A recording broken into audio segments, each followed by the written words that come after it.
दोस्तों, मैं फ़ज़ाकिर हुसैन अपने चैनल में आपका स्वागत इस्तकबाल और वेलकम करता हूं। आज मैं आपके सामने पेश कर रहा हूं नीट 2010 के पेपर का बायोलॉजी सेक्शन का वीडियो। ये पहले AIPMT all India pre medical test के नाम से होता था। ये 2010 में 2 चरणों में होता था, स्क्रीनिंग और मेंस। स्क्रीनिंग में 200 सवाल और मेंस में 60 सवाल आते थे। तो ये स्क्रीनिंग का पेपर है। इससे पहले 2 वीडियो बनाकर मैं अपने अपलोड कर चुका हूँ, 1 से 25 और 26 से 50 तक। ये तीसरा वीडियो है बायोलॉजी सेक्शन का। तो इसमें शुरू करेंगे हम 51 से। तो ये है 51वां प्रश्न। एमनियोसेंटेसिस की तकनीक का अनुमोदित उपयोग है।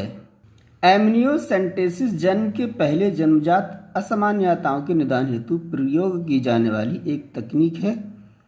तो ये डी ऑप्शन हमारा सही है। अगला प्रश्न है, समसूत्री विभाजन के दौरान किस प्रावस्था में अंतःद्रव्यी जालिका तथा केंद्रिका अदृश्य होने लगते हैं।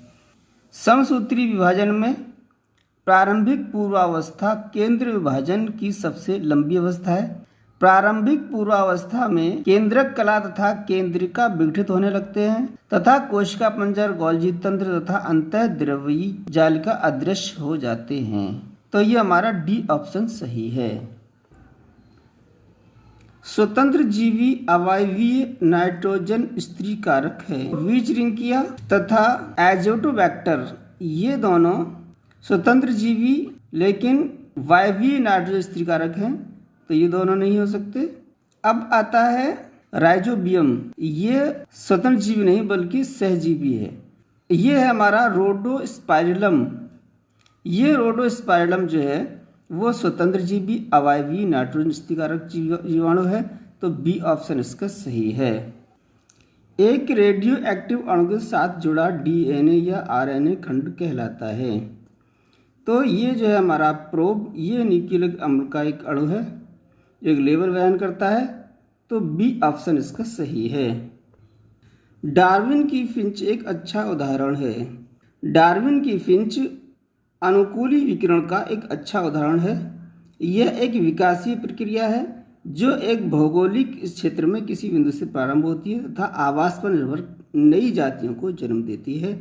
तो सी ऑप्शन हमारा सही है। अगला प्रश्न है, निम्नलिखित में से किसके द्वारा प्रसव हेतु संकेतों की उत्पत्ति होती है। तो शिशु को जन्म देने की प्रक्रिया प्रसव कहलाती है। प्रसव एक जटिल तंत्रिका अंतःस्रावी क्रियाविधि द्वारा प्रेरित होता है। प्रसव के लिए संकेत पूर्ण विकसित गर्भ तथा अपरा द्वारा उत्पन्न होते हैं। तो बी ऑप्शन इसका सही है। मनुष्य की लाल रक्त कणिकाएं यानी RBC के संबंध में निम्नलिखित में से कौन सा कथन सत्य है। तो ये है हमारा कथन, वे लगभग 20 से 25% कार्बन डाइऑक्साइड वहन करती हैं। तो ये कथन सत्य है। वे 99.5% ऑक्सीजन का धारण करती हैं। तो ये गलत है क्योंकि ये 97% ऑक्सीजन का परिवहन करती हैं।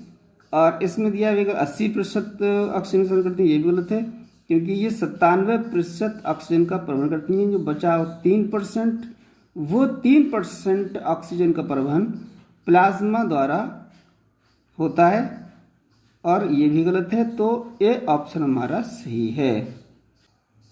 निम्नलिखित आकृतियां ए तथा बी कोशिका विभाजन की क्रमशः कौन सी अवस्थाएं प्रदर्शित करती हैं। तो ये हमारी पश्चावस्था में गुणसूत्र बिंदु विभाजित हो जाते हैं तथा अर्ध गुणसूत्री पृथक हो जाता है। और पूर्वावस्था तारक केंद्रों के पृथक होने की घटना द्वारा अवलक्षित होती है। तो ये हमारी पश्चावस्था है और बी है पूर्वावस्था। देखते हैं कौन सा ऑप्शन हमारा इसमें सही होगा। यह है पश्चावस्था ए और बी है हमारी पूर्वावस्था। तो सी ऑप्शन इसका सही है। यह प्रश्न है, किसी कोशिका की विभिन्न प्रकार की क्रियाओं का मुख्य स्थल है। कोशिका की विभिन्न प्रकार की क्रियाओं का मुख्य स्थल कोशिका द्रव्य होता है। कोशिका द्रव्य एक जलीय पदार्थ होता है जिसमें विभिन्न प्रकार के कोशिकांग तथा अजीवित पदार्थ उपस्थित होते हैं। तो सी ऑप्शन इसका सही है। धान के खेतों में सामान्य नाइट्रोजन स्त्री कारक है। तो एजोस्पाइरिलम धान के खेतों में पाया जाने वाला नाइट्रोजन स्त्री कारक जीवाणु है।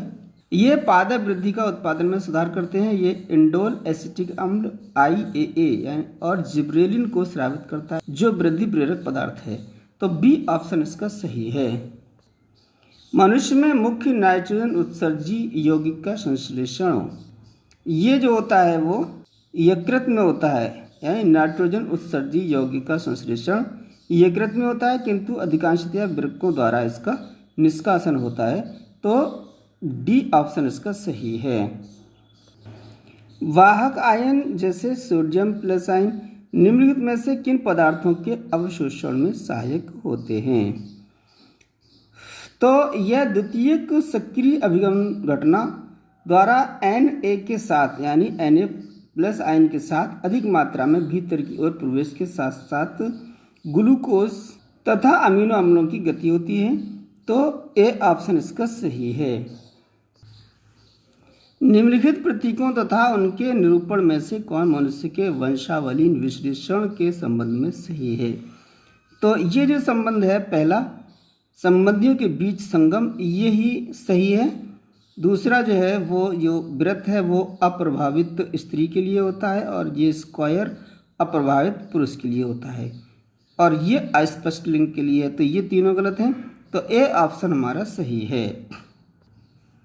यह निम्नलिखित परिवर्तनों ए से डी में से कौन से दो परिवर्तन मैदानी भाग के निवासियों के उच्च अक्षांशों यानी 3500 मीटर अथवा अधिक पर जाने से उत्पन्न होते हैं?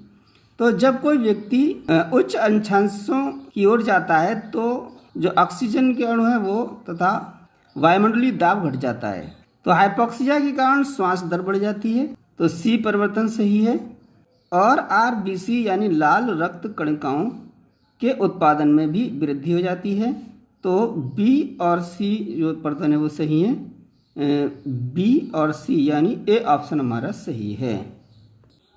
भोजन में उपस्थित विषाक्त पदार्थ जो थायरॉक्सिन के संश्लेषण में बाधा उत्पन्न करते हैं, निम्नलिखित में से किसके विकास को प्रेरित करते हैं? तो भोजन में उपस्थित विषाक्त पदार्थ जो थायरॉक्सिन के संश्लेषण में बाधा उत्पन्न करते हैं वो साधारण घेंघा के विकास को प्रेरित करते हैं। तो सी ऑप्शन हमारा सही है। यदि किसी कारणवश हमारी गॉबलेट कोशिकाएं अक्रिय हो जाएं तो इसका प्रतिकूल प्रभाव पड़ेगा। तो यदि गॉबलेट कोशिकाएं अक्रिय हो जाएं तो इनके द्वारा स्रावित होने वाले म्यूसिन नामक म्यूकोप्रोटीन की अनुपस्थिति के कारण आंत्र में भोजन की नीचे की ओर गति पर बुरी तरह प्रभाव पड़ेगा। तो डी ऑप्शन इसका सही है। जीव द्रव्य कला की संरचना में मुख्यतः सम्मिलित होते हैं। तो सिंगर तथा निकोलसन द्वारा प्रतिपादित तरल मोजिक मॉडल जो 1972 में दिया गया था, इस मॉडल के अनुसार जीव द्रव्य कला में फास्फोलिपिड अणुओं का एक सतत विस्तार होता है जिसमें ग्लोब्यूलर प्रोटीन धसे रहते हैं। तो ये है हमारा बी ऑप्शन सही है। ये प्रश्न 68वां है। स्पॉन्जिला, जोंक, डॉल्फिन तथा पेंगुइन इन चारों के संबंध में से कौन सा कथन सही है? तो ये है हमारे स्पॉन्जिला संघ पोरीफेरा का एक सदस्य है जिसमें कोइनोसाइट कोशिकाएं पाई जाती हैं। ये कोशिकाएं जोंक, डॉल्फिन तथा पेंगुइन में अनुपस्थित होती हैं। तो ये हमारा सी ऑप्शन सही है। गर्भ की प्रथम गति तथा इसके सिर पर बालों की उपस्थिति प्रायः गर्भावस्था के किस माह के दौरान अनुभव होती है? तो मनुष्य में गर्भ के विकास के लगभग 20वें सप्ताह तक शरीर पर बाल, भवें, पलकों के बाल, यहाँ तक कि फिंगरप्रिंट भी विकसित हो जाते हैं। तो 20वें सप्ताह का मतलब है 5वें माह के दौरान ये अनुभव होते हैं। तो बी ऑप्शन हमारा सही है। गेहूं या मक्का के दाने में उपस्थित स्कुटेलम अन्य एक बीजपत्री बीजों के किस भाग के समतुल्य होता है? तो गेहूं या मक्का में स्कुटेलम को रूपांतरित बीज पत्र के समान माना जाता है। तो ये हमारा ए ऑप्शन सही है। 71वां प्रश्न है। निम्नलिखित में से किस प्रकार के जंतु त्रिस्तरीय होते हैं? तो ये हैं हमारे चपटे कृमि। ये संघ प्लेटीहेल्मिन्थीस के त्रिस्तरीय जंतु हैं। इसमें देहभित्ति कोशिकाएं 3 पत्रों में व्यवस्थित होती हैं। शेष ये जो है हमारे स्पंज, टीनोफोर और कोरल, ये द्विस्तरीय जंतु हैं। तो ए ऑप्शन हमारा सही है। कुछ जंतुओं के बारे में नीचे दिए कथनों में से कौन सा कथन सही है? तो ये हैं गोलकृमि, ये एस्केल्मिन्थीस संघ के जंतु हैं, तो कूट प्रोगोहिक होते हैं। तो ए ऑप्शन हमारा सही है। कॉपर मोचक अंतरा गर्भाशयी युक्ति से निर्मुक्त होने वाले कॉपर आयन, ये अंतरा गर्भाशय युक्ति एक छोटी सी युक्ति है जो तांबे, प्लास्टिक या स्टेनलेस स्टील से बनाई जाती है। इसे चिकित्सक द्वारा गर्भाशय में प्रविष्ट कराकर उचित स्थान पर छोड़ दिया जाता है। यह युक्ति गर्भाशय को रोपण के प्रति अनुपयुक्त बनाती है। तो ए ऑप्शन हमारा सही है। ऊर्जा मुक्त करने वाली उपापचयी प्रक्रिया जिसमें किसी बाह्य इलेक्ट्रॉन ग्राही की उपस्थिति के बिना ही क्रियाधार का ऑक्सीकरण होता है कहलाती है। यह प्रक्रिया हमारी किण्वन है। इस प्रक्रिया में अवायवीय दशाओं के अंतर्गत अभिक्रियाओं के सेट द्वारा ग्लूकोज का अपूर्ण ऑक्सीकरण होता है। तो बी ऑप्शन हमारा सही है। रेस्ट्रिक्शन एंडोन्यूक्लियस वे एंजाइम हैं जो डीएनए अणु को विशिष्ट स्थानों पर काट देते हैं। इस तरह के प्रश्न पिछले भी गुजर चुके हैं। तो इसका जो ऑप्शन है वो ए सही है। तो दोस्तों इस वीडियो में बस इतना ही। अगले 76 से लेकर 100 तक के क्वेश्चन के आंसर्स अगले वीडियो में लेकर हाजिर होंगे। अगले वीडियो का नोटिफिकेशन आप तक पहुंच जाए इसके लिए मेरे चैनल को सब्सक्राइब करें और जो हिंदी मीडियम से नीट की तैयारी कर रहे हैं उनको शेयर करें और कमेंट करके बताएं ये वीडियो आपको कैसा लगा। सारे जहां से अच्छा हिंदोस्तां हमारा, हम बुलबुल हैं इसकी ये गुलसिता हमारा।